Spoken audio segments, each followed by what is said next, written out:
Hi friends, நான் உங்கள் நண்பன் குட்டி. இன்றைக்கி நம்ம வானலில் பாதாம் பிரெட் அல்வா எப்படி செய்யலான்னு பாருங்கள். உங்களுக்கு இது ஈஸியாக இருக்கும். ஃபஸ்ட்டு நமக்கு என்னென்ன தேவை: நெய், பாதாம், காய்ந்த திராட்சை, வெள்ளேரி விதை. இதோட அளவெல்லாம் நான் டிஸ்பிளேயில் கொடுக்குறேன், நீங்கள் பார்த்து நோட் பண்ணிக்கோங்க. முந்திரி, மில்க் மெய்டின். முக்கியமாக மில்க் மெய்டின் எடுத்தால் தான் உங்களுக்கு பிரெட் அல்வாவோட ஸ்வீட் அதிகமாக நமக்கு இன்க்ரீஸ் பண்ணி கொடுக்கும். இப்போது ப்ரெட்டு. இந்த ப்ரெட்டில் ஒரு முக்கியமான விஷயம், நீங்கள் எந்த அளவுக்கு குவாலிட்டியான ப்ரெட் எடுத்துக்கிறீங்களோ அந்த அளவுக்கு உங்களுக்கு கலர் நேச்சர் நல்லா கிடைக்கும். சரிங்களா? இப்போது ப்ரெட்டை எடுத்து எப்பவும் போல் நம்ம ஓரமாக இருக்கிற அந்த விரும்பை கட் பண்ணிடுறோம். இதுக்கு முன்னாடி நம்ம சேனல் வீடியோவில் 2 பிரெட் அல்வா போட்டிருக்கோம். அது எப்படி போட்டிருக்கோம், என்ன செய்முறை, அது வட்டாவில் செஞ்சுருக்கோம், அதை போய் பாருங்கள். இந்த வானலில் செய்கிறது நமக்கு ரொம்ப ஈஸியாகவும் இருக்கும். நல்லா உங்களுக்கு அந்த சாஃப்ட்னஸ் சூப்பராக கிடைக்கும். அதை தான் இப்போ நான் உங்களுக்கு சொல்ல போகிறேன். இந்த மாதிரி ப்ரெட்டை இந்த வரும்பை கட் பண்ணிவிட்டு, நம்ம அதிக குவாலிட்டியில் செய்யும்போது ப்ரெட்டை ரொம்ப பொடியாக கட் பண்ணணும்னு தேவையில்லை. இதை விட இன்னும் அதிகமாக ஒரு 1000 பேருக்கு செய்கிறேன்னா ப்ரெட்டை நீங்கள் வரும்பை மட்டும் கட் பண்ணால் போதும்.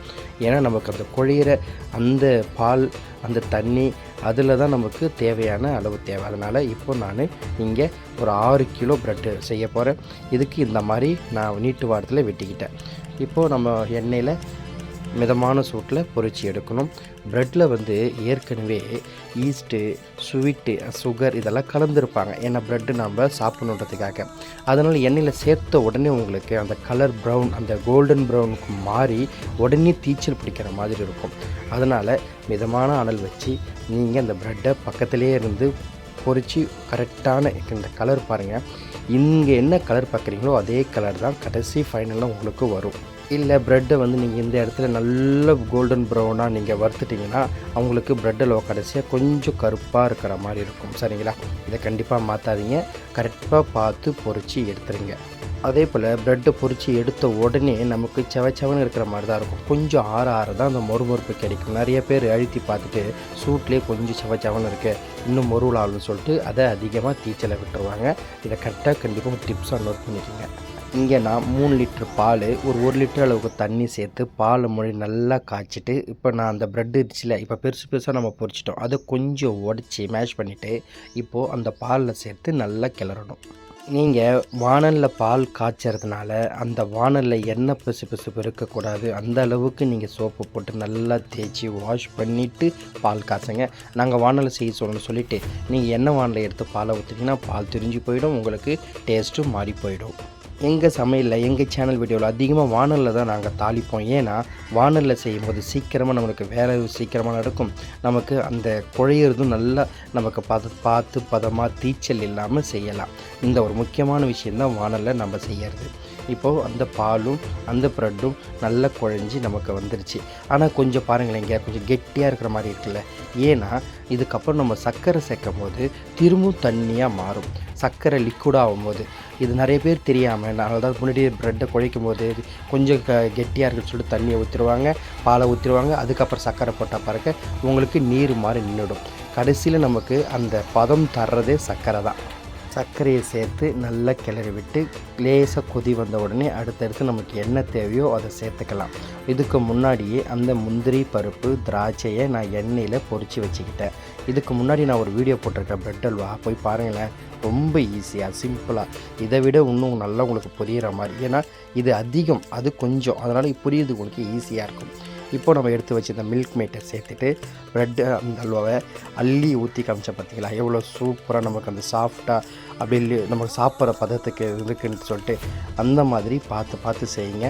இப்போது நம்ம பொரித்து வச்சுருந்த அந்த முந்திரி திராட்சையை சேர்த்து நம்ம நல்லா கிளறிக்கிறோம். ப்ரெட் அல்வாவுக்கு நிறைய நெய் ஊற்றுறா நல்லாயிருக்கும்னு சொல்லிட்டு முன்னாடி நிறைய பேர் ஊற்றிடுவாங்க. அப்படி ஊற்றாதீங்க, கொஞ்சமாக ஊற்றி நீங்கள் கிளறி ஆறிட்ட பிறகு மேலே நிற்கும் நமக்கு. அதுக்கேற்ற மாதிரி கடைசியாக கூட நம்ம நெய் ஊற்றிக்கலாம். ஃப்ளேவர் ரொம்ப நல்லாயிருக்கும். அந்த வெள்ளேரி விதை இருக்கு இல்லையா, அதை கடைசியாக நம்ம தூவி இறக்கி வச்சுட்டா பிறகு அந்த பாதாம் நம்ம சொன்னோம் இல்லையா, அந்த பாதாமை நல்லா குச்சியாக ஸ்லைஸாக வெட்டி நம்ம பரிமாறுறதுக்கு முன்னாடி, அதாவது நல்ல ப்ரெட் அல்வா ஆறி நமக்கு பதமாக இருக்கும்போது இதை மேலே தூவிட்டு அப்படியே அள்ளி எடுத்து சாப்பிட்டா சூப்பராக இருக்கும். பிரெட் அல்வா செய்கிறது ரொம்ப ஈஸி. ஆனால் நம்ம செய்கிற அந்த பதமும் அந்த அளவும் கரெக்டாக நம்ம பார்த்து செஞ்சால் இதை நல்ல ருசியாக நம்ம செய்யலாம். உங்களுக்கு கம்மியான குவான்டிட்டியில் எனக்கு செய்யணும், அளவு சொல்லணும்னு சொல்லி கமெண்ட் பண்ணிங்கன்னா நான் கண்டிப்பாக உங்களுக்கு கமெண்ட் பண்ணுறேன். உங்களுக்கு திருப்ப பதிலளிக்க நான் ரொம்ப காத்துக்கொண்டிருக்கிறேன். எங்கள் வீடியோ பிடிச்சிருந்தா லைக் பண்ணுங்கள், ஷேர் பண்ணுங்கள், கமெண்ட் பண்ணுங்கள். கண்டிப்பாக சப்ஸ்கிரைப் பண்ணுங்கள். புதுசாக பார்க்குற வியூவர்ஸ் என் சேனல் வீடியோ போய் பாருங்கள். நிறைய பிரியாணி வீடியோ, நல்ல செய்முறை, தெளிவான விளக்கம், அளவு எல்லாம் சூப்பராக கொடுத்துட்ருக்கேன். நான் இந்த மாதிரி வீடியோவில் யாரோ போடுவாங்களான்னு சொல்லிட்டு நான் சமையல் வேலை ஆரம்பிக்கும் போது ரொம்ப ஆர்வமாக இருந்தேன். யாரும் போடலை. அதை தான் நான் உங்களுக்கு இப்போ போட்டுட்ருக்கேன். கண்டிப்பாக போய் பாருங்கள். முக்கியமாக ஒரு விஷயம், இங்கே பாலில் தான் பிரெட் அல்வா செய்யணும் இல்லை, தண்ணியிலும் வெறும் தண்ணியிலும் செய்யலாம். ரொம்ப நல்லாயிருக்கும். பாலில் செஞ்சால் கொஞ்சம் நமக்கு டேஸ்ட் அதிகமாக கிடைக்கும். சரியா? அப்புறம் இந்த பிரெட் அல்வாவில் ஸ்வீட் இல்லாத பால்கோவா சேர்த்துக்கலாம். ஸ்வீட் இல்லாத பால்கோவா சேர்க்கும் போது இன்னும் உங்களுக்கு அதிக அந்த கொழுகொழுப்பு டேஸ்ட்டு ரொம்ப நல்லாயிருக்கும். வீடியோ மட்டும் பார்க்குறவங்க இதுக்கு முன்னாடி வரைக்கும் பார்த்துட்டு ஸ்கிப் பண்ணி போயிடுங்க. ஒரு வளர்ந்து ஒரு மாஸ்டர் பார்க்குறீங்கன்னா இந்த டிப்ஸ் எல்லாம் பாருங்கள். இந்த மாதிரி கரண்டியில் முந்திரி பயிர் சேர்த்து நம்ம எண்ணெயில் அப்படியே பொரிச்சு எடுத்தால் நமக்கு இந்த முந்திரி தீச்சல் இல்லாமல் நல்ல கலராக சூப்பராக கிடைக்கும். சரிங்களா? இந்த திராட்சை இதே மாதிரி கரண்டியில் வச்சுட்டு எண்ணெயில் லேசாக நம்ம ஷேக் பண்ணினா அப்படி பலூன் மாதிரி உப்பிக்கின்னு நமக்கு சூப்பராக வரும்.